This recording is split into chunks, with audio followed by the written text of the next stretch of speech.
Hi అండి, అందరికీ నమస్కారం. ఈరోజు మన ఛానల్లో మరో సరికొత్త రెసిపీ తోటి మీ ముందుకు వచ్చేసానండి. ఎప్పుడు ఒకేలాగా కాకుండా ఈసారి రవ్వ లడ్డూని ఇలా కొత్తగా ట్రై చేయండి. చాలా టేస్టీగా ఉంటుంది. నోట్లో పెట్టుకుంటే ఇట్టే కరిగిపోతుంది. జ్యూసీగా సాఫ్ట్గా, అలాగే ఎక్కువ రోజులు కూడా స్టోర్ చేసుకోవచ్చు. చాలా బాగుంటుంది. ఎప్పుడు లాగా కాకుండా ఈసారి ఇలా కొత్తగా ట్రై చేయండి. సూపర్ టేస్టీగా ఉండే ఈ రవ్వ లడ్డూని ఎలా తయారు చేసుకోవాలో, మరి దీని ప్రాసెస్ ఏంటో లేట్ చేయకుండా వీడియోలోకి వెళ్ళిపోదాం. ముందుగా ఈ రెసిపీ కోసం గిన్నెని తీసుకుని ఇందులోకి 2 కప్పులు దాకా బొంబాయి రవ్వను వేసుకోవాలి. అదే కప్పుతోటి 2 కప్పులు కాచి చల్లార్చిన పాలను వేసుకోవాలి.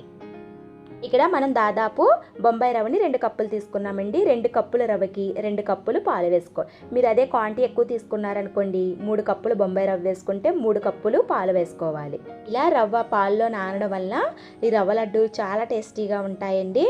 ఇలా బాగా మిక్స్ చేసుకున్నాక ఇప్పుడు ఇంది మీదకి మూతను పెట్టుకుని ఒక 10 నిమిషాలు పక్కన పెట్టుకుందాం. నెక్స్ట్ మిక్సీ జార్ తీసుకుని ఇందులోకి ఏ కప్పుతో అయితే రవ్వను తీసుకున్నామో అదే కప్పుతోటి 1 కప్పు దాకా పంచదార వేసుకుని ఒక 4 యాలక్కాయలు వేసుకొని మెత్త ఫైనల్ పౌడర్ కింద గ్రైండ్ చేసుకోవాలి.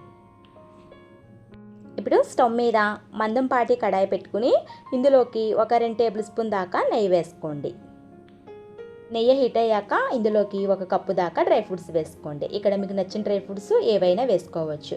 ఇక్కడ నేను బాదం పప్పు, జీడిపప్పు, కిస్మిస్ వేసుకున్నానండి. క్వాంటిటీ ఎక్కువైనా వేసుకోవచ్చు, లేదా తగ్గించైనా వేసుకోవచ్చు. ఇలా మంచి గోల్డెన్ కలర్ వచ్చే వరకు ఫ్రై చేసుకుని తీసి పక్కన పెట్టుకుందాం.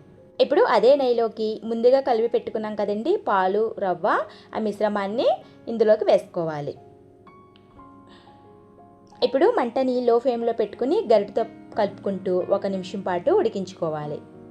హాయ్ అండి, మీ అందరికీ ఒక రిక్వెస్ట్ అండి. మన వీడియోని ఎవరైతే ఫస్ట్ టైం చూస్తున్నారో సబ్స్క్రైబ్ చేసుకోండి, లైక్ ఇవ్వండి. మీరు ఇచ్చే లైక్ వల్ల నన్ను ఎంతో సపోర్ట్ చేసిన వారు అవుతారు. మన ఛానల్లో మంచి హెల్దీ అండ్ టేస్టీ అయిన రెసిపీస్ ఎన్నో ఉన్నాయండి. తప్పకుండా చూడండి. మీకు నచ్చితే లైక్ చేయడం, సబ్స్క్రైబ్ చేయడం మట్టికి మర్చిపోవద్దు. ఇలా కలుపుతూ ఉండంగానే పొడి పొడిగా వచ్చేస్తుందండి రవ్వ. ఇప్పుడు స్టవ్ ఆఫ్ చేసేసుకుని చల్లారనిద్దాము. ముందుగా గ్రైండ్ చేసుకున్న షుగర్ పౌడర్ని, ఫ్రై చేసుకున్న డ్రై ఫ్రూట్స్ని కూడా వేసుకుని గోరువెచ్చగా ఉండంగానే గరిటెతోటి కలుపుకోవాలి.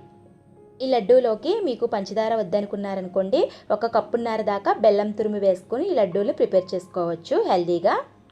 గోరువెచ్చగా ఉండంగానే పంచదార పౌడర్ వేసేసుకున్నాం కదా, అందుకని ఇలా సాఫ్ట్గా వచ్చేస్తుందని, చాలా జ్యూసీగా ఉంటుంది. పంచదార కూడా చక్కగా కలిసిపోయి ఇప్పుడు ఇందులో నుంచి కొద్దిగా తీసుకుని మీకు ఏ సైజులో కావాలంటే ఆ సైజులో లడ్డూల్ని ప్రిపేర్ చేసుకోవాలి.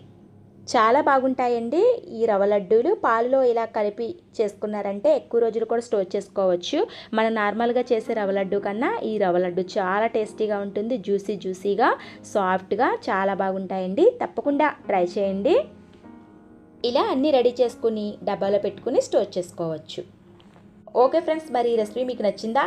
ఎప్పుడు ఒకేలా కాకుండా ఇలా కొత్తగా ట్రై చేయండి. ట్రై చేసి మీకు ఎలా కుదిరిందో, టేస్ట్ ఎలా ఉందో తప్పకుండా కామెంట్ సెక్షన్లో కామెంట్ చేయడం మట్టుకు మర్చిపోవద్దు. మరిన్ని ఈజీ అండ్ టేస్టీ అయిన రెసిపీస్ కోసం మన ఛానల్ని సబ్స్క్రైబ్ చేసుకోండి, లైక్ ఇవ్వండి. మీరు ఇచ్చే లైక్ వల్ల నన్ను ఎంతో సపోర్ట్ చేసిన వారు అవుతారు. మళ్ళీ ఒక మంచి హెల్దీ అండ్ టేస్టీ అయిన రెసిపీ తోటి మళ్ళీ మీ ముందుకు వచ్చేస్తానండి. అంతవరకు అందరికీ బాయ్ అండి.